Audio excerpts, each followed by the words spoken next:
এখন বর্তমানে আমাদের বাংলাদেশে কিছু সাধক, কিছু সন্ন্যাসী তারা স্টাইল নিয়ে তারা এখন গান মার্কা আর গাঞ্জা মার্কা ইসলাম দেশে প্রতিষ্ঠিত করতে চাইতেছে, যেটার প্রধান হলো গান জুট্টি হওয়া শর্ত, মানে যেটার তাদের ভাবধারা যে না এরকম হওয়া উচিত। এবং বলছে কোরআন কি দলিল, কি বলতেছে কোরআন কি দলিল, তো কি দলিল? গাঞ্জা দলিল। তো এরকম কিছু লোক চাইতেছে যে না, আবার বলতেছে গান হারাম, এটা কোরআনের কোথায় আছে?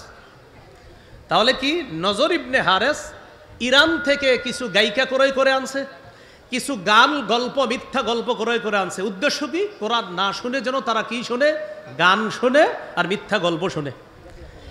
এটা তারা করলো এবং মোটামুটি অনেকটা তারা এটাতে সফল হলো হালকা, যে কিছু মানুষ সত্যি সত্যি তারা ওই মিথ্যা গল্প শোনে আর গান শোনে।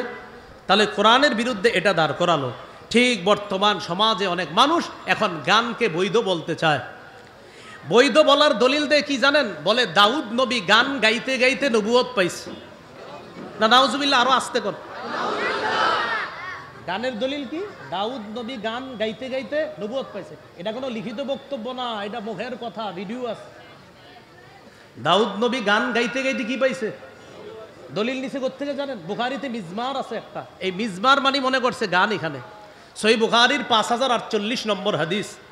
এই হাদিসের মধ্যে আছে রাসূল সাল্লাল্লাহু আলাইহি সাল্লাম তার সাহাবী আবু মুসা রাদিয়াল্লাহু তাআলা আনহুকে বলেন, আবু মুসা লাকাদ উতিতা মিজমারাম মিন মাজামিরি আলি দাউদ, দাউদ নবীর কণ্ঠস্বর যেমন সুন্দর তোমাকেও তেমন সুন্দর কণ্ঠ দেওয়া হয়েছে।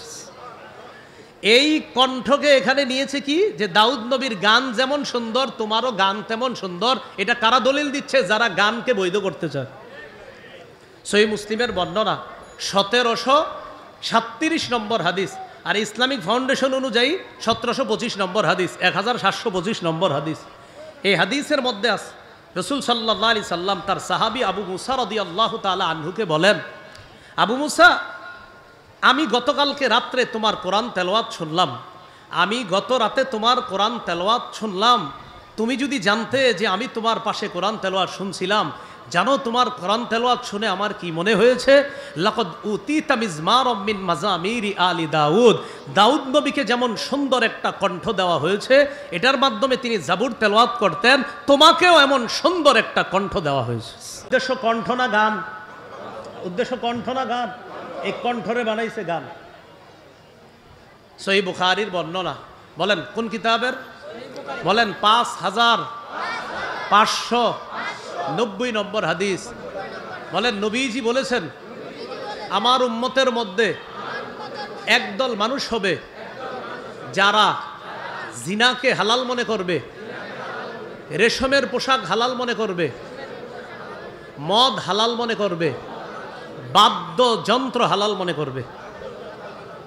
রাসূলুল্লাহ সাল্লাল্লাহু আলাইহি সাল্লাম বলেন, লা ইয়াকুনান্না মিন উম্মতি আকওয়াম ইস্তাহিল্লুনাল হিররা ওয়াল হারিরা ওয়াল খামরা ওয়াল মাআজিফা, আমার উম্মতের মধ্যে একদল হবে যারা জিনাকে হালাল মনে করবে, রেশমের পোশাককে হালাল মনে করবে, মদকে হালাল মনে করবে, আর তারা বাদ্যযন্ত্রকে হালাল মনে করবে। বর্তমান যুগে কেউ যদি বলে যে আমি বুখারী, মুসলিম, নাসাই, ইবনে মাজাহ, সিয়াসিত্তার সব পইরাও গান কোথাও হারাম পাই না, এটা আমরা আশ্চর্য হই না। কারণ এই জাতীয় খবিস মার্কা উম্মতের কথা আল্লাহ রসুল 1500 বছর আগে হাদিসের মধ্যে বলে গেছে। এটা অবাক হওয়ার কিছু নাই। 6 কিতাব পড়েও কোথাও পায় না গান যে হারাম। তো আমি যে বুখারীর হাদিসটা বললাম, এটা 6টার ভিতরে না বাহিরে? এখানে তো নবী বলছে আমার উম্মতের একদল বলবে গান বাদ্য এগুলা তারা হালাল মনে করবে। এই জন্য খুব ভালো করে সতর্ক থাকবেন যুবক ভাইয়েরা। কোনো মানুষের মাথার মধ্যে সুন্দর একটা কাপড় আর দাড়ি দেখা, সন্ন্যাসী স্টাইল ভাব দেখা কারো কিন্তু কথার প্রেমে পড়ে যাবেন না। উল্টাপাল্টা কোনো কথা শুনলে আশেপাশে ইমাম আলেমদের কাছে আসবেন, জানার চেষ্টা করবেন।